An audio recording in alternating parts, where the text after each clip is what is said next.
जंगल में बहुत तेज बारिश हो रही थी। मीनू मौसी और रानू चिड़िया आपस में बातचीत कर रही थी। मीनू मौसी, जंगल में 3 दिन से लगातार बारिश हो रही है। अब तो इस बारिश को बंद हो जाना चाहिए। तुम सही कह रही हो रानू, लगातार हो रही बारिश से सभी बहुत ज्यादा परेशान हैं और चिंतित भी। मैं जरा जंगल का एक चक्कर लगा कर आती हूँ। इतना बोलकर रानू चिड़िया बारिश के बीच उड़ने लगी। रानू चिड़िया उड़ते हुए कुछ ही दूर गई थी कि तभी उसकी नजर एक बकरी के बच्चे पर पड़ी, जो कि बारिश में भीगता हुआ कांप रहा था। अरे ये बकरी का बच्चा तो ठंड में कांप रहा है। लगता है ये अपने घर का रास्ता भूल गया है।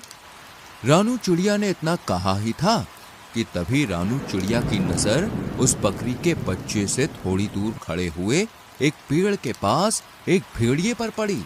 ये भेड़िया तो हमारे जंगल का मालूम नहीं होता, ये तो किसी दूसरे जंगल का लगता है। रानू चिड़िया उड़ते हुए भेड़िए के पास पहुंच गए। कौन हो तुम? मैं अपने जंगल के सभी प्राणियों को जानती हूँ। तुम तो इस जंगल के नहीं लगते। तुम सही कह रही हो, मैं इस जंगल का नहीं हूँ। मैं इस जंगल से गुजर रहा था कि तभी बारिश शुरू हो गई। बारिश से बचने के लिए मैं इस जंगल में रुक गया। जब बारिश बंद हो जाएगी तो मैं चला जाऊंगा। ठीक है। इतना बोलकर रानू चिड़िया उस बकरी के बच्चे के पास जाकर बोली, तुम यहाँ पर क्या कर रहे हो? तुम्हारी माँ कहाँ है और तुम्हारा नाम क्या है? मेरा नाम गोलू है। मैं बारिश में खेल रहा था, मगर खेलते खेलते बहुत दूर निकल आया और घर का रास्ता भूल गया। इतना बोलकर गोलू रोने लगा। तुम चिंता मत करो, मैं तुम्हें तुम्हारे घर ले जाऊंगी। मेरी माँ मना कर रही थी, लेकिन मैंने उनकी बात नहीं मानी। तुम्हें अपनी माँ की बात माननी चाहिए थी। चलो मेरे साथ। रानू चिड़िया गोलू को लेकर कुछ ही दूर चली थी कि तभी गोलू की माँ गोलू को ढूंढते हुए वहाँ पर आ गई। तुम कहाँ चले गए थे गोलू? तुम्हें पता है मैं कितनी परेशान हो गई थी। अपनी माँ को देखकर गोलू खुश होते हुए बोला, मैं आपकी अब हमेशा बात मानूंगा माँ। रानू चिड़िया गोलू की ओर देखकर बोली, अब तुम अपनी माँ के साथ घर चले जाओ और जब तक बारिश बंद नहीं हो जाती तब तक बाहर खेलने मत आना।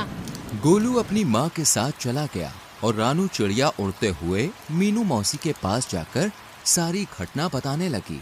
रानू चिड़िया की बात सुनकर मीनू मौसी बहुत गहरी सोच में डूब गई। मीनू मौसी, आप इतनी गहरी सोच में क्यों डूब गईं? कहीं वो भेड़िया उस मासूम बकरी के बच्चे को नुकसान पहुंचाने की तो नहीं सोच रहा था ना? अरे नहीं मीनू मौसी, वो भेड़िया तो खुद डरा सहमा पेड़ के नीचे खड़ा हुआ था। बारिश बंद होने के बाद वो चला जाएगा। अगले दिन बारिश थम गई। रानू चिड़िया धूप का आनंद ले रही थी कि तभी मोनू चिड़िया वहाँ पर आकर रानू चिड़िया से बोली, अरे रानू, तुम यहाँ आकर बैठ गई हो और वहाँ पर बेचारी एक बकरी फूट फूट कर रो रही है। कौन सी बकरी फूट फूट कर रो रही है? मुझे नहीं पता। वह बेचारी अपने बच्चे को ढूंढती फिर रही है। उसका कहना है कि उसका बच्चा कल रात से घर से लापता है। चलो मेरे साथ। रानू चिड़िया मोनू चिड़िया के साथ तुरंत वहाँ पर चली गई। उसने देखा वह बकरी गोलू की माँ थी। रानू चिड़िया उसके पास जाकर बोली, क्या हुआ? तुम रो क्यों रही हो? कल मैं अपने गोलू को घर पर ले गई थी। सुबह जब मेरी आँख खुली तो वो घर से गायब था। मैंने पूरा जंगल छान मारा मगर वो कहीं नहीं मिला। तुम घबराओ मत, मैं अभी उसे तलाश करती हूँ। रानू चिड़िया गोलू को ढूंढने लगी। तभी उसकी नजर एक पेड़ के नीचे उसी भेड़िए पर जा पड़ी, जो कि आराम से लेटा हुआ था। रानू चिड़िया उस भेड़िए के पास जाकर बोली, क्या तुमने एक बकरी के बच्चे को कहीं देखा है? वही बकरी का बच्चा जो कल बारिश में भीग रहा था। मैंने किसी बकरी के बच्चे को नहीं देखा। वैसे तो तुम कह रहे थे कि बारिश होने के बाद तुम यहाँ से चले जाओगे। हाँ, चला जाऊंगा। तुम तो ऐसे बोल रही हो जैसे कि इस जंगल की राजा हो और यहाँ पर तुम्हारा ही अधिकार चलता है। अरे मेरी जब मर्जी होगी मैं यहाँ से चला जाऊंगा। रानू चिड़िया अपने मन ही मन में बोली, मुझे तो इस भेड़िए पर शक हो रहा है। मुझे जंगल के राजा शेर से इसकी शिकायत करनी होगी। रानू चिड़िया जंगल के राजा शेर के पास चली गई और सारी घटना बताती हुई बोली, मुझे उस भेड़िए पर शक हो रहा है। तभी शेर क्रोधित होकर रानू चिड़िया से बोला, इसका मतलब वो भेड़िया सही बोल रहा था। तुम हमेशा जंगल के प्राणियों के खिलाफ मेरे कान भरती रहती हो। ये आपको क्या हो गया महाराज? तभी रानू चिड़िया ने देखा वो भेड़िया गुफा के दूसरे हिस्से से निकलकर गोलू के साथ वहां पर आकर शेर के सामने खड़ा हो गया है। रानू चिड़िया हैरत से इस दृश्य को देखने लगी। महाराज, जब मुझे पता चला कि ये बकरी का बच्चा कल से गायब है तो मैं जंगल में उसकी तलाश के लिए निकल गया, मगर मैं जानता था कि ये रानू चिड़िया मेरे खिलाफ आपके कान जरूर भरने आएगी, इसलिए मैंने आपको पहले ही सब कुछ बता दिया था।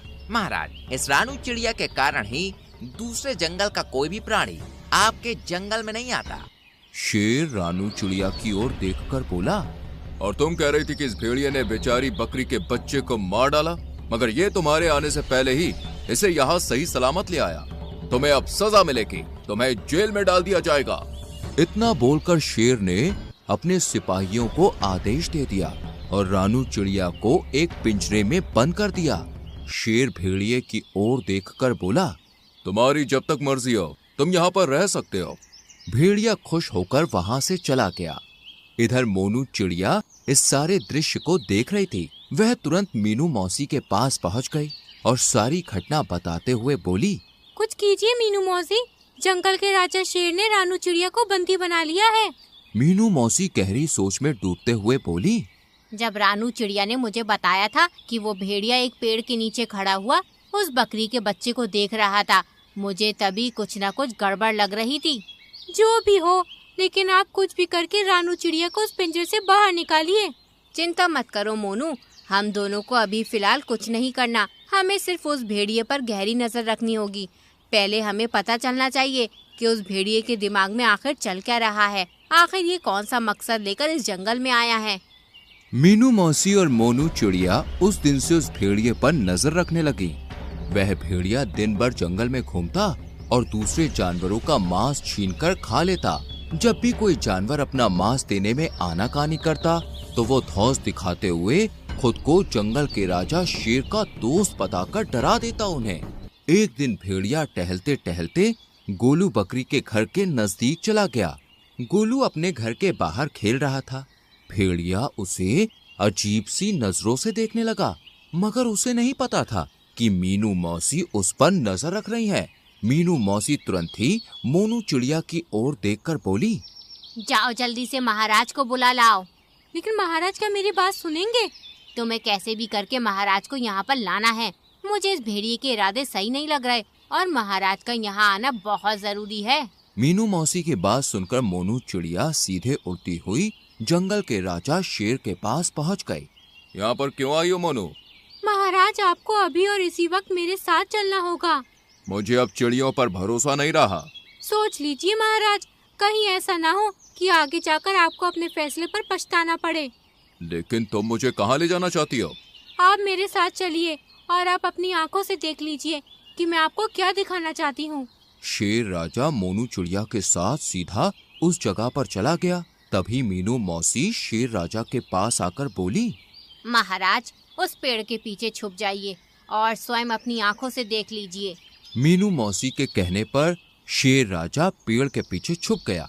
भेड़िया गोलू के करीब आकर उसे देखते हुए बोला, आज तुम्हारा मांस खाने का मन कर रहा है मुझे। ये क्या कह रहे हैं आप? पिछली बार जब मैं खो गया था तब आप ही मुझे महाराज के पास ले गए थे और मेरी माँ के पास छोड़कर आए थे। मूर्ख बकरी के बच्चे, वो तो मेरी सिर्फ एक चाल थी। मैं जानता था कि इस जंगल में रानू चिड़िया सबसे ज्यादा तेज दिमाग की है। मैंने उसे फंसाने की योजना बनाई थी। मैं कुछ समझा नहीं। जब तू सो रहा था ना, तब मैं चुपके से तुझे अपने मुंह में दबाकर जंगल के दूसरे हिस्से में छोड़ आया था और फिर खुद ही तुझे जगाकर महाराज के पास छोड़ आया। और जंगल के इस मूर्ख शेर ने रानू चिड़िया को ही दोषी मान लिया। लेकिन अब मुझे कोई खतरा नहीं। अब अगर मैं तुझे खा भी जाऊंगा तो जंगल का राजा शेर कभी विश्वास नहीं करेगा। तुझे खाने के बाद मैं जंगल में अपनी मनमानी शुरू कर दूंगा। इतना बोलकर भेड़िया गोलू बकरी के बच्चे के ऊपर हमला करने वाला था कि तभी शेर दहाड़ता हुआ वहां पर आ गया। शेर को दहाड़ता हुआ देखकर भेड़िया पूरी तरह से घबरा गया। अच्छा, तो ये थी तुम्हारी चाल? तुमने जंगल की सबसे ज्यादा समझदार और मेरी विश्वसनीय पक्षी को मेरे ही हाथों बंदी बनवा दिया। मैं तुम्हें जीवित नहीं छोड़ूंगा। इतना बोलकर शेर ने भेड़िए को उसी समय मार दिया और मीनू मौसी की ओर देखकर बोला, मुझे क्षमा कर दो मीनू मौसी, मुझसे गलती हो गई। कोई बात नहीं महाराज, वो भेड़िया बहुत ही ज्यादा चतुर था और उसने अपनी चतुराई का फायदा उठाकर आपकी आंखों में विश्वास की पट्टी बांध दी थी। शेर राजा ने रानू चिड़िया को आजाद कर दिया, लेकिन इस बार सबकी हीरो मीनू मौसी बन गई।